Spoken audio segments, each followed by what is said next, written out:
आणि आता सगळ्या महाराष्ट्राला हादरवून सोडणारी बातमी नसरापूरची। नसरापूरचा हा जो नराधम आहे ना, त्यानं ज्या पद्धतीनं अत्याचार केलेत त्या चिमुरडीचा पोस्टमार्टम रिपोर्ट आता हाती आलाय आणि या पोस्टमार्टम रिपोर्टमधून समोर आलेलं वास्तव हादरवून टाकणारं आहे, मन सुन्न करणारं आहे।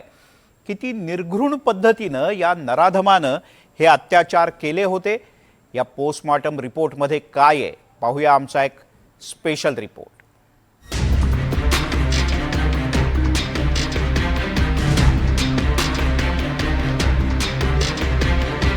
नसरापूरच्या घटनेमुळे राज्यभरात संतापाची लाट उसळली आहे। भीमराव कांबळेला फाशीची शिक्षा व्हावी म्हणून सर्वच पातळींवर प्रयत्न सुरू आहेत। अशातच या प्रकरणात धक्कादायक पोस्टमार्टम रिपोर्ट समोर आलाय। चिमुकलीवर अत्याचार करून निर्घृण हत्या करणाऱ्या नराधमानं विकृतीचा कळस गाठला। नसरापूरमध्ये चिमुरडीच्या पोस्टमार्टम रिपोर्टमधून थरकाप उडवणारी माहिती समोर आली आहे। भीमराव कांबळेनं अत्यंत निर्दयपणे या चिमुरडीला मारहाण केली होती। अत्याचार करताना या निष्पाप मुलीचा आवाज बाहेर येऊ नये म्हणून नराधमानं तिच्या तोंडात कापडाचा बोळाही कोंबला। तोंडात कापडाचा बोळा घातल्यानं श्वास गुदमरून मृत्यू झाल्याचं पोस्टमार्टम रिपोर्टमधून समोर आलंय। पोस्टमार्टमच्या दरम्यान मुलीच्या शरीरावर अनेक ठिकाणी जखमा सापडली आहेत। चिमुरडीच्या छातीवर गंभीर वळ उमटलेले निदर्शनास आले आहेत। घटनेचं गांभीर्य ओळखून ससून हॉस्पिटलनं पोस्टमार्टमची संपूर्ण प्रक्रिया इन कॅमेरा केली। ससून रुग्णालयानं प्राथमिक शवविच्छेदनाचा अहवाल पोलिसांकडे सुपूर्द केलाय। ह्या चिमुरडीला, ज्या 4 वर्षाच्या चिमुरडीला काहीच समजत नाही, ही एवढी विकृती, एवढी नीच प्रवृत्ती, म्हणजे हे जे आरोपी आहेत ज्या चिमुरडीवर अत्याचार करतात आणि तिचा श्वास गुदमरला जातो, त्यासाठी बोळे वगैरे कोंबतात, असल्यांना भर चौकात जे आहे ना ती फाशी दिली पाहिजे। सरकार झोपलंय का? लाज नाही वाटत आहे का सरकारला? मला कळत नाही, अधिकाऱ्यांना कळत नाहीये का ही गोष्ट किती म्हणजे मनाला लागणारी आहे। आणि खरंच आम्हाला जर एक खून माफ केला ना तर मी स्वतः त्या कांबळेचा खून करीन। एनडीटीव्ही मराठीच्या टीमनं आरोपीच्या जन्मगावी जाऊन त्याचा काळा इतिहास जाणून घेतलाय। 20 वर्षांपूर्वीच भीमराव कांबळे याला कायद्यानं शिक्षा झाली असती तर आज ही चिमुकली वाचली असती अशी खंत प्रत्येक जण व्यक्त करतोय। आरोपी ज्या गावात जन्माला आला तिथेच त्याने अशा प्रकारे महिला आणि मुलींवर अनेकदा अत्याचाराचे प्रयत्न केले होते।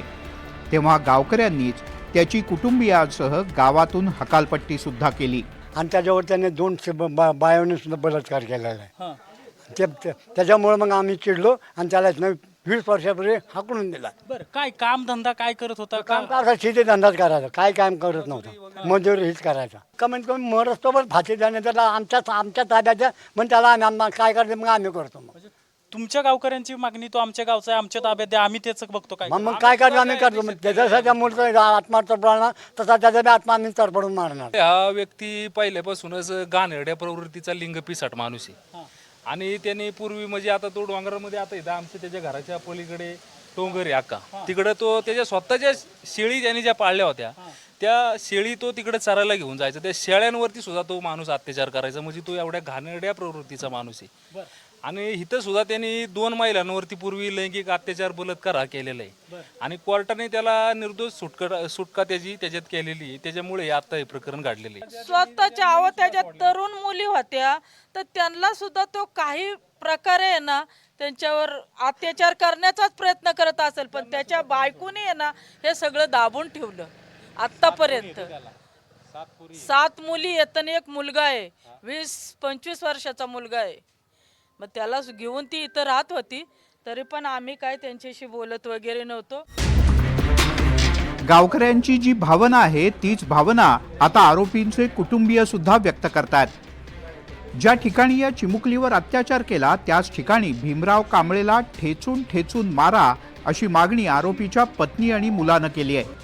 माझी भूमिका अशी आहे, त्या बाळाची हत्या झाली ना चिमुकलीची, त्या जाग्यावर त्याला ठेचून तसाच मारला पाहिजे, माझी एवढीच इच्छा आहे। मला त्याचं तोंड सुद्धा बघायचं नाही, अजिबात नाही। माझ्यापर्यंत कुणी त्याचं अंत्यविधी झालाय म्हणून सांगाय पण येऊ नाही। आणि ह्या चिमुकलीला हे जे काय घडले हे अमानुषपणे त्यांनी जे हे केलेले कृत्य, ह्याला मला हे निंदनीय कृत्य अत्यंत, ह्याला कठोरातली कठोर शिक्षा म्हणजे त्याला फाशी झाली पाहिजे, त्याला खेचून मारला पाहिजे तिथं त्याच ठिकाणी, त्या चिमुकलीला न्याय दिला पाहिजे. आरोपीच्या कुटुंबियांनी माध्यमांना दिलेली ही प्रतिक्रिया पुरावा म्हणून वापरली जाणार आहे. पुणे ग्रामीण पोलीस आरोपीच्या कुटुंबियांची प्रतिक्रिया न्यायालयात सादर करतील. दरम्यान या प्रकरणावर मनसेचे अध्यक्ष राज ठाकरे यांनी तीव्र प्रतिक्रिया दिली आहे. पुणे जिल्ह्याच्या भोर तालुक्यातील नसरापूर परिसरात 3.5 वर्षाच्या मुलीवर बलात्कार करून त्या नराधमानं तिला ठार मारलं आणि तिचा मृतदेह लपवण्याचा प्रयत्न केला. या घटनेनं शब्दशः मनाचा थरकाप उडाला आणि भयानक चीड आली.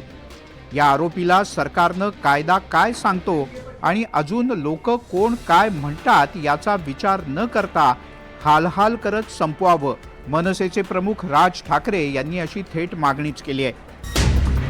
नसरापूर प्रकरणी खासदार सुप्रिया सुळे यांनी मुख्यमंत्री देवेंद्र फडणवीस यांची भेट घेतली. या भेटीत त्यांनी आरोपीला फाशीची शिक्षा देण्याची मागणी केली आहे. माननीय मुख्यमंत्र्यांनी वेळ दिली याबद्दल मी माननीय मुख्यमंत्र्यांचे मनपूर्वक आभार मानते आणि माननीय मुख्यमंत्र्यांनी आम्हाला शब्द दिलेला आहे की अतिशय तातडीने ते स्वतः या केसचं मॉनिटरिंग करतील आणि जोपर्यंत या नराधामाला फाशी होत नाही माननीय मुख्यमंत्र्यांचं ऑफिस त्याच्या जातीने लक्ष घालेल. पोलीस आयुक्त अमितेश कुमार यांनी पीडित कुटुंबियांची भेट घेतली. त्यांच्या चिमुकलीला गाय आणि वासरू खूप आवडायचं. 2 दिवसांपूर्वीच एका गायीला वासरू झालं होतं आणि ते पाहण्यासाठी ती गोठ्याकडे गेली, अशी आठवण सांगताना चिमुकलीच्या आईवडिलांनी हळहळ व्यक्त केली. नसरापूरच्या थरारक आणि संतापजनक घटनेनंतर संपूर्ण राज्य हादरलंय. या घटनेतील पोस्टमार्टम रिपोर्ट देखील आता समोर आलेले आहेत आणि या पोस्टमार्टम रिपोर्टमधील क्रूरता पाहता आणि या आरोपीचा भूतकाळ पाहता या आरोपी भीमराव कांबळेला कठोरात कठोर शिक्षा व्हावी अशी मागणी देखील जोर धरू लागलेली आहे. पोलिसांकडून या सगळ्या प्रकरणाचा सखोल तपास सुरू आहे. पुरावे गोळा करण्याचे काम सुरू आहे.